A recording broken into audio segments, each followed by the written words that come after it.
Viewers of random tech. चलिए video में आगे बढ़ते हैं और आज आपसे बात करेंगे इसी पावर बैंक के बारे में। पावर बैंक खरीदते वक्त में आपको बहुत सारा कंफ्यूजन होता रहेगा कि कौन सा पावर बैंक ले, 5,000 ले, 10,000 ले, 20,000 ले, 50,000 ले, 1 लाख ले। देखिए पावर बैंक है, वो पावर हाउस नहीं, जनरेटर नहीं, आपको पूरा गांव का पावर नहीं देना है, उससे आपका फोन चार्ज करना है। तो पावर बैंक खरीदते वक्त सबसे पहला जो इंपॉर्टेंट चीज होता है वो कैपेसिटी। आपको कितना कैपेसिटी लेना चाहिए। जैसे देखिए पावर बैंक अब जितना ज्यादा कैपेसिटी का लेंगे तो उतना हेवी हो जाएगा। साथ ही साथ में इसके अंदर रहता है बैटरी। अभी बैटरी रहता है तो उसमें लीकेज वगैरह का और ब्लास्ट वगैरह का चांसेस थोड़ा बहुत रह जाता है।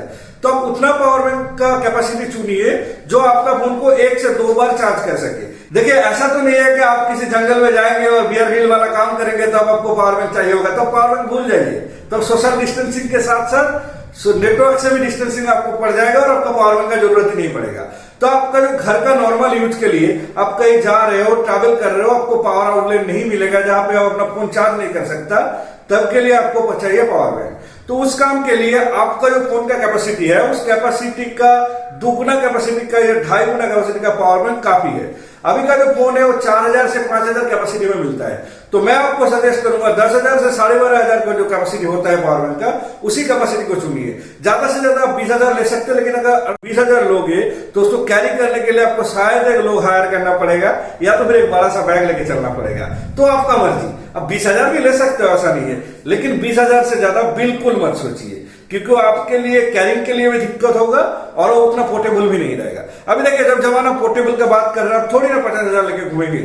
अब हो गया इसके कैपेसिटी के बाद। अभी आते हैं पावर बैंक खरीदते वक्त दूसरा क्या चीज देखना चाहिए। देखिए पावर बैंक जो होता है इसके अंदर बैटरी रहता है। मैं फिर से आपको दोहरा रहा हूं, तो उस हिसाब से आपको देखना है कि कौन सा रेपुटेड कंपनी है कि नहीं। अगर रेपुटेड कंपनी है तो बहुत सारा प्रोटेक्शन ले देते हैं ताकि आपका पावर बैंक ओवर चार्ज से या ओवर डिस्चार्ज से प्रोटेक्टेड रहे। देखिए कोई भी बैटरी को ओवर चार्ज या ओवर डिस्चार्ज से प्रोटेक्ट करना सिर्फ बैटरी का लाइफ नहीं बढ़ाता, साथ ही साथ आपका रिस्क फैक्टर भी कम हो जाता है। अभी चलिए हम लोग बात कर लिए प्रोटेक्शन के और कैपेसिटी की। अभी बात करते हैं इसका पोर्ट क्या क्या रहना चाहिए। देखिए पुराना जो पावर बैंक आता था उस पर रहता था यूएसबी टाइप ए और यूएसबी टाइप बी, मतलब micro USB port. Micro USB port आता था चार्जिंग के लिए और यूएसबी टाइप ए मतलब नॉर्मल यूएसबी पोर्ट रहता था आपका पावर बैंक से मोबाइल को चार्ज करने के लिए। देखिए अभी आपका जो ज्यादा से ज्यादा मोबाइल आ रहा है उस पर टाइप सी मिल रहा है, तो ये इंश्योर कीजिए कि आपका पावर बैंक में कम से कम एक टाइप सी पोर्ट भी रहे जिससे आप अपना पावर बैंक को चार्ज कर सकते हैं, ताकि आपको सिर्फ पावर बैंक के लिए अलग से केबल लेके ना कैरी करना पड़े।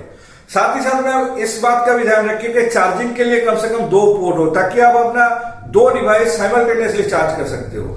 और एक चीज अगर हो सके तो ध्यान रखिए, जब आपको बाहर में कहीं पे एक ही आउटलेट मिलता है और आपको एक ही साथ अपना पावर बैंक और अपना फोन दोनों चार्ज करना है, तो पावर बैंक चार्ज होते होते फोन चार्ज कर पाए ऐसा पावर बैंक लीजिए।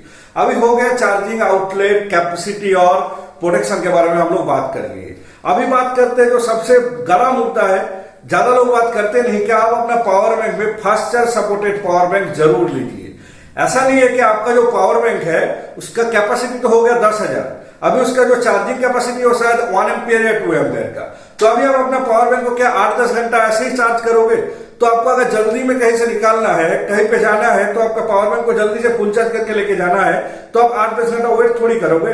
तो इसीलिए देख लीजिए कि आपका पावर बैंक का खुद का चार्जिंग कैपेसिटी भी फास्ट चार्ज वाला होना चाहिए। साथ ही साथ में आपका फोन में तो अभी हमेशा हर एक फोन में कम से कम 18 वाट का फास्ट चार्ज आ ही जाता है, तो देख लीजिए आपका पावर बैंक भी आपका फोन को कम से कम 18 वाट का पावर से चार्ज कर पाए।